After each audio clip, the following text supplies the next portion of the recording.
誰も気づいてないとは思うけど、僕はこの幼馴染の女の子に。 How's it going, guys? Your average slice of life fan here, bringing y'all yet another anime review video. And I have a question for everyone watching this. Do you ever feel satisfied with the way your life is and wouldn't want anything to change it? That even when something is out of the ordinary coming to your life, you somehow find a way to adapt to it and still continue your everyday life. However, how do you react if one day a relationship you have built with someone you have been close with since maybe a year or even since childhood suddenly changed, and your time to be able to give a mature response was just so limited? These questions may sound personal. Hell, I'm experiencing some of the questions I asked you all myself. But that is one of the many themes this anime dives into. For today's video, I will actually cover both an anime series and a movie adaptation. This anime original that later received the light novel adaptation is called Tamako's Market, and the sequel to the anime is called Tamako's Love Story. Tamako's Market, despite being the first in the series, is the most critically received in the entirety, with Tamako's Love Story being the most praised. For today's video, I will review both the anime and movie as one, while also discussing my own personal opinion as to why Tamako's Market is more disregarded in the series, while Tamako's Love Story is the more praised property in the Tamako cinematic universe.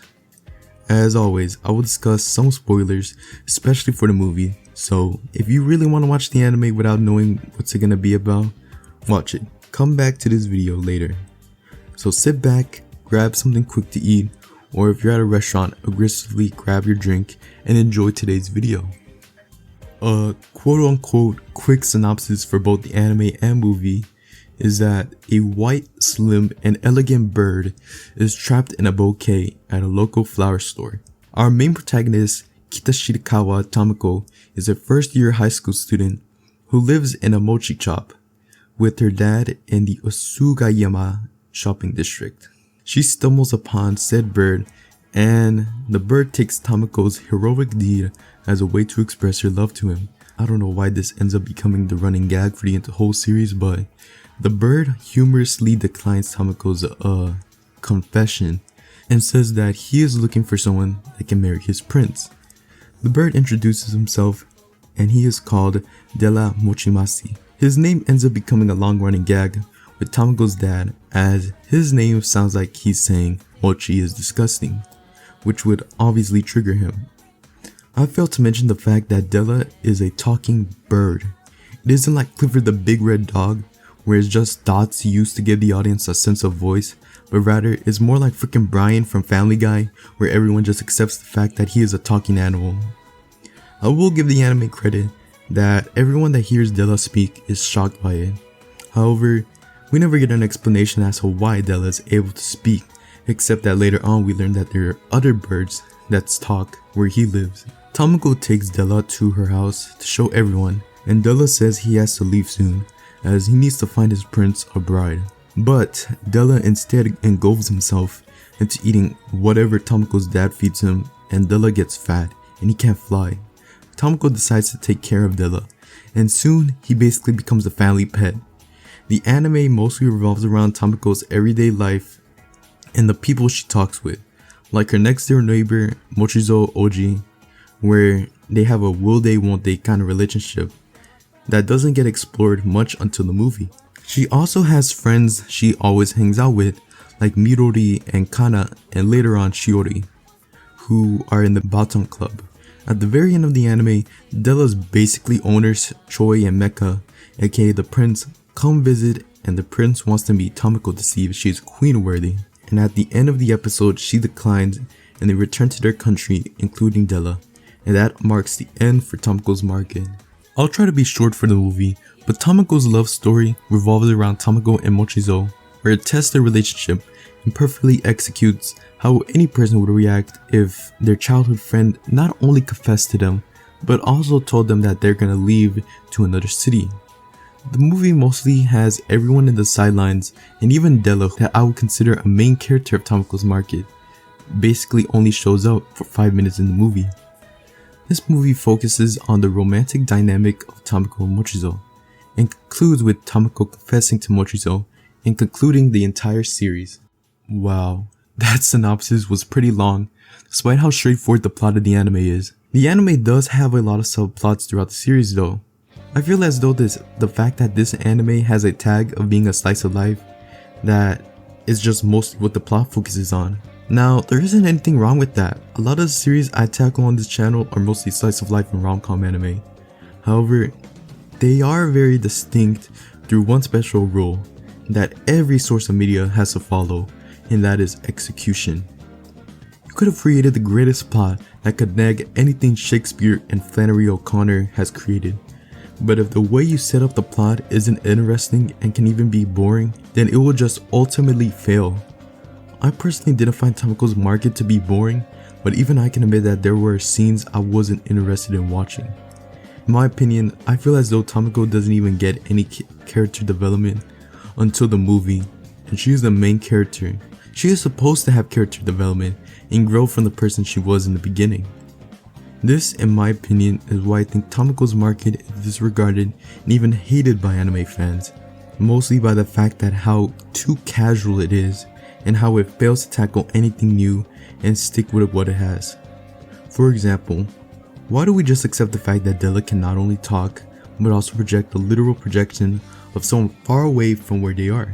If the bride plot line wasn't so rushed, we could have just instead learned about the history of Della and his homeland, and it could have even made Tamako question her choices at the very end on whether she should choose her feelings over helping a country out by marrying the prince.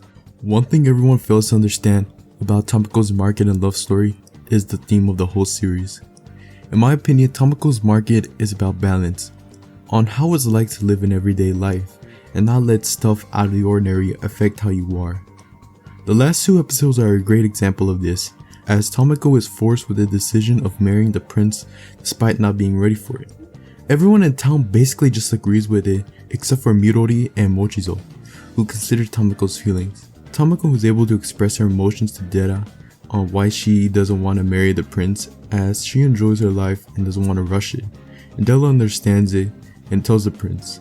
Tamako's market is about finding that balance in your life that can make you feel grateful wherever you live. Tamako's love story challenges that ideology by throwing a curveball on Tamako when her childhood friend confesses to her and tells her that he's gonna move out.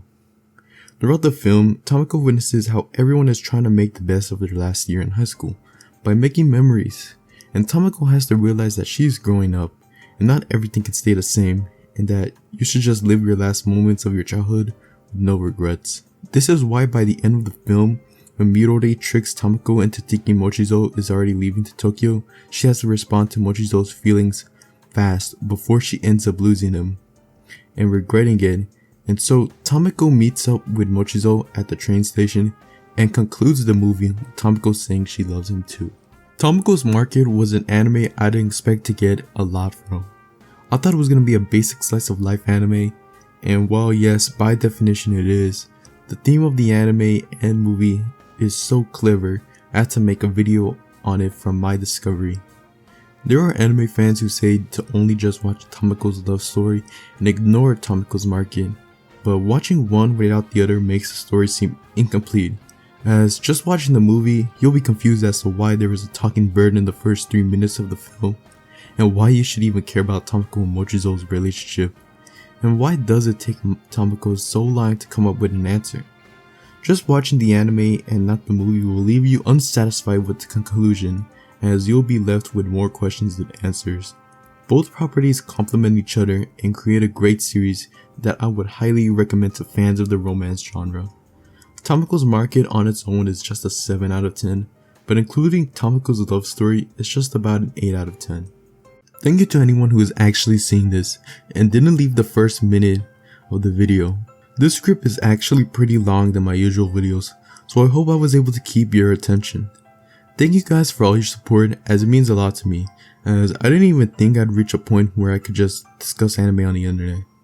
I'll make sure to upload more no matter what, and the best way for all of y'all to help me achieve that is by liking this video, subscribing, turning on notifications, leaving nice or rude comments, and following my social media. Once again, thank you all, and I'll see you in the next video. Goodbye.